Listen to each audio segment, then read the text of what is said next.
सभी भाइयों को राधे राधे। बात करेंगे वारी एनर्जी की। वारी एनर्जी के अंदर आज बहुत बड़ी गिरावट हुई। मतलब फाइनली तो गिरावट रुक गई, लेकिन जो मार्केट ओपन हुई थी 9% की गिरावट हुई थी। ठीक है, सारा कुछ जानेंगे कितनी गिरावट हो सकती है, आपको क्या करना चाहिए, खबर क्या निकल कर आ रही है, सारा जानेंगे इस एक वीडियो के अंदर। उससे पहले P&L देख सकते हैं जो कि लाखों का प्रॉफिट है। अब लाखों का प्रॉफिट थोड़ा सा डाउन जरूर चल रहा है, क्योंकि सभी का यही हाल है। तो मेरा कोई अलग पोर्टफोलियो है नहीं, मेरा भी लॉस चल रहा है। ठीक है, इसमें कोई डाउट नहीं है। लेकिन अच्छी बात यह निकल कर आ रही है वारी एनर्जी के लिए, यदि हम बात करें तो अच्छी बात है। पॉजिटिव भी अपडेट यहाँ निकल कर आ रही है। देखिए 96 क्वांटिटीज़ है वारी के अंदर। मेरी भी ठीक ठाक यहाँ पर लॉस जो है कुछ ना कुछ बढ़ती हुई नज़र आ रही है। आपके भी लॉसेस होंगे यहाँ पर, है ना। यहाँ पर देखिए अच्छी बात क्या निकल कर आ रही है। सबसे पहले तो 1 डे का चार्ट लगाते हैं और देखते हैं। देखिए आज जो मार्केट ओपन हुई थी, पहले 5 मिनट का लगा लेते हैं।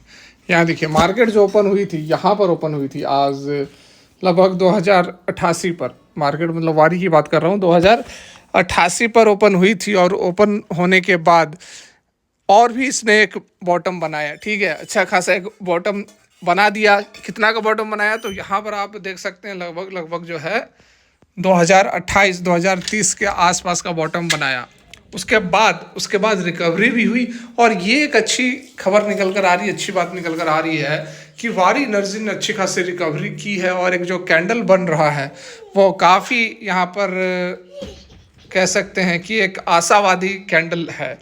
ऐसा क्यों कह रहा हूँ, तो यहाँ पर आप देखो, ये लगातार डाउनफॉल के बाद ये जो कैंडल बना है हैमर, ठीक है, ये अमूमन दिखाता है रिवर्सल का साइन होता है। सिमिलरली यहाँ पर आप देखो, जब अप ट्रेंड के बाद ये इन्वर्टेड हैमर बनता है तो ये डाउन ट्रेंड का साइन होता है। और यहाँ पर आपने देखा है कि 3450 का लेवल जाने के बाद स्टॉक कहाँ पर पहुँच गया है, 2000 के आसपास पहुँच चुका है।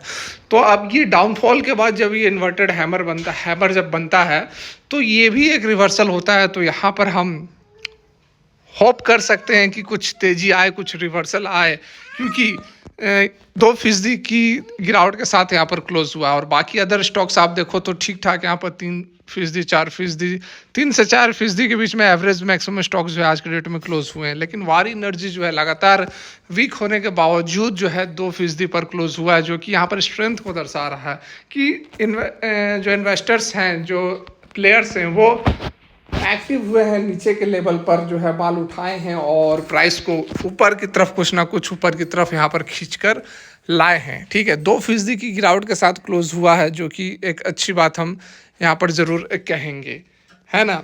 अब गिरावट जो है वो इस तरह की क्यों बनी हुई है, इतनी बड़ी गिरावट क्यों हो रही है, 2 स्टॉक्स में आपको बताना चाहूँगा। एक तो वारी एनर्जी जिसके अंदर रिवर्सल के कुछ साइन नज़र आ रहे हैं, और दूसरा मोबीक्विक। ठीक है, मोबीक्विक में भी सिमिलर पैटर्न बना है, उसके अंदर भी कुछ ना कुछ रिवर्सल के साइन नज़र आ रहे हैं। तो ये दोनों स्टॉक्स पर आप नज़र बना कर रख सकते हैं, आपको एक रिवर्सल देखने को मिल सकता है। ओवरऑल कब मार्केट रिकवर करेगी, निफ्टी बैंक निफ्टी कब रिकवर करेगी, ये तो कहना मुश्किल होगा, क्योंकि भारतीय जो अमेरिकी बाज़ार है वह भी अभी बहुत ठीक नहीं नज़र आ रहे हैं। जब पिछले सप्ताह अमेरिकी बाज़ार लगातार चढ़ रहे थे, पूरा का पूरा सप्ताह ही अच्छा परफॉर्म किया था, तब तो हमारी बाज़ार गिर रहे थे। और अब जो है अमेरिकी बाज़ार के अंदर प्रेशर नज़र आ रहा है। तो कहना बहुत ही मुश्किल है कि कल के डेट में क्या होगा। हो सकता है कि कल के डेट में भी ये जो गिरावट है वह कंटिन्यू होती हुई नज़र आ सकती है।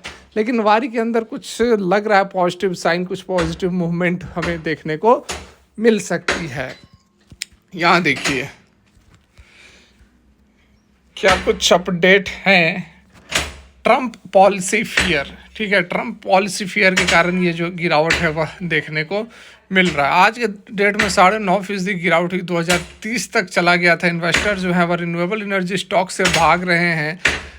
जो भी पॉलिसी वगैरह है, यूएस के जो प्रेसिडेंट डोनाल्ड ट्रंप बने हैं उनके द्वारा जो पॉलिसीज लाई जा रही है, उसके डर से ये सारा कुछ जो है यहाँ पर हो रहा है। The decline comes as fear mount over the increase tariffs वगैरह जो बढ़ाए जा रहे हैं सोलर इंपोर्ट के ऊपर, और पोटेंशियल रोल बैक किसका, तो रिन्यूएबल लेजिस्लेशन इन यूएस अ की market for Indian solar exports.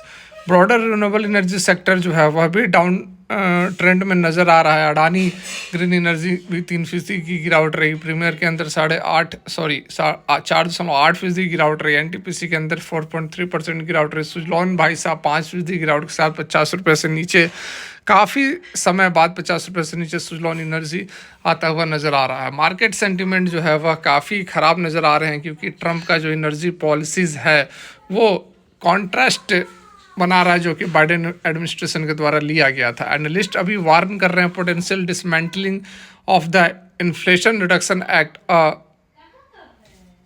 बहुत बड़ा यहाँ पर झटका लग सकता है यदि इन्फ्लेशन रिडक्शन एक्ट को हटा दिया जाता है। फिलहाल रोका गया है, लेकिन यदि इसको पूरा का पूरा हटा दिया जाता है तो गिरावट और बढ़ सकती है।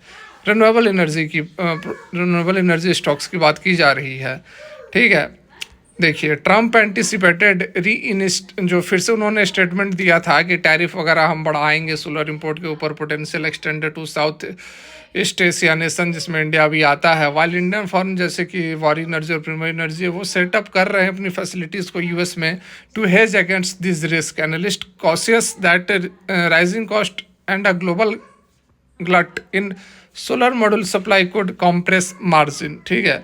देखिए, सेक्टर्स का जो चिंता है वो और भी यहाँ पर बढ़ सकती है। नुवामा एनालिस्ट रिसर्च का मानना है कि ग्लोबल सोलर मॉड्यूल जो है उसके अंदर प्राइस ड्रॉप देखने को मिल रहा है ऑल टाइम लो पर, ठीक है, $0.09 पर वाट है ड्यू टू ओवर कैपेसिटी। वारी एनर्जी और प्रीमियर एनर्जी जो है वह एक्सपोर्ट्स पर बहुत ज़्यादा निर्भर करते हैं, वो मार्जिन प्रेशर को फेस कर सकते हैं, क्योंकि ग्लोबल मॉड्यूल प्राइसेस जो है वो 50% ईयर ऑन ईयर के बेसिस पर ड्रॉप हो रहा है। इंडिया का जो रिन्यूएबल एनर्जी स्टॉक है वो भी सफ़र कर रहा है ओवर कैपेसिटी के कारण इंडक्टेड प्राइस वार्स। फ्राइडे को वारी एनर्जी और प्रीमियर एनर्जी ने अपने शेयर्स में 1 से 4% तक की गिरावट देखी थी। अडानी एनर्जी, एनटीपीसी, सुजलॉन के अंदर भी इसी तरह की गिरावट देखने को मिली थी। शॉर्ट टर्म चैलेंजेस को छोड़ दे तो लॉन्ग टर्म का जो आउटलुक है वह अभी भी बढ़िया बना हुआ है। 2029 तक डोमेस्टिक मैन्युफैक्चरिंग कैपेसिटी जो है वह 6 गुना बढ़ सकती है। Bolstered by government support under production linked incentives scheme, high import tariffs वगैरह वगैरह। देखिए, अभी भी यहाँ पर जियो पॉलिटिकल अनसर्टिनिटीज़ हैं जिसके कारण कि मार्जिन जो है वह श्रिंक कर रही है, तो उस कारण से थोड़ा यहाँ पर सावधानी रखने की ज़रूरत है, ये कहना है एक्सपर्ट्स का, ठीक है। यहाँ पर देखिए, समझ लीजिए आप कि मार्केट मतलब कि Nifty, bank Nifty, overall market की बात की जा रही है, वो कहाँ तक गिरेगी, कब तक गिरेगी, ये कहना मुश्किल है। लेकिन इन दोनों स्टॉक्स के अंदर जो पैटर्न बन रहे हैं उससे दोनों स्टॉक मतलब मोबीक्विक और वारी एनर्जी की बात कर रहा हूँ, इसमें लग रहा है कि कुछ ना कुछ रिवर्सल आपको 1-2 दिन के अंदर देखने को मिल सकता है। ये जो है चार्ट्स बता रहे हैं और कुछ मैं भविष्यवाणी नहीं कर रहा। चलिए फिलहाल के लिए यहीं तक। Thanks for watching. Radhe Radhe.